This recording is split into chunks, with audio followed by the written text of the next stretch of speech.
Cinderella is one of the most beloved and enduring fairy tales, with roots in various cultures around the world. The version most familiar today comes from Charles Perrault's Cendrillon and the Brothers Grimm's Aschenputtel. The Story of Cinderella. Once upon a time, there was a kind and gentle girl named Cinderella. After her mother passed away, her father remarried a woman who had 2 daughters of her own.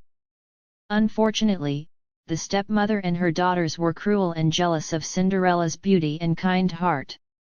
They forced her to become a servant in her own home, making her do all the chores while they lived in luxury.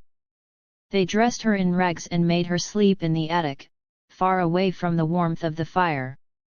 Despite her hardships, Cinderella remained kind and hopeful.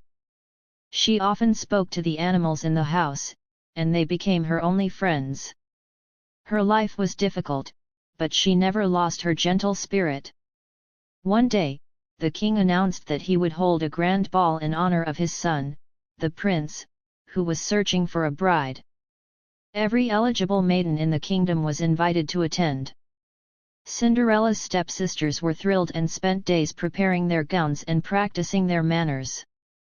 Cinderella, too, dreamed of going to the ball, but her stepmother laughed at the idea and told her she had no suitable dress to wear. On the night of the ball, after her stepsisters had left, Cinderella sat by the fireplace and wept. Suddenly, her fairy godmother appeared. Seeing Cinderella's sorrow, she decided to help her. With a wave of her wand, she transformed a pumpkin into a magnificent coach, mice into horses, a rat into a coachman, and lizards into footmen. Then, with another wave, she turned Cinderella's rags into a stunning gown of gold and silver, complete with delicate glass slippers. The fairy godmother warned Cinderella that the magic would only last until midnight. After that, everything would return to its original form.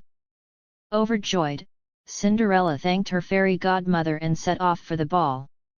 At the ball, Cinderella captivated everyone, especially the prince. He couldn't take his eyes off her and asked her to dance. They danced the night away, and Cinderella felt as if she were in a dream.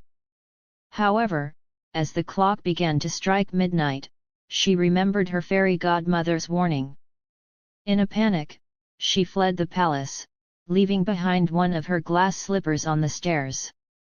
The prince was determined to find the beautiful maiden who had captured his heart. He searched the kingdom, visiting every house and asking each young woman to try on the glass slipper. Many tried, but it fit none of them. Finally, the prince arrived at Cinderella's home. Her stepsisters tried on the slipper, but their feet were too large. Then, Cinderella asked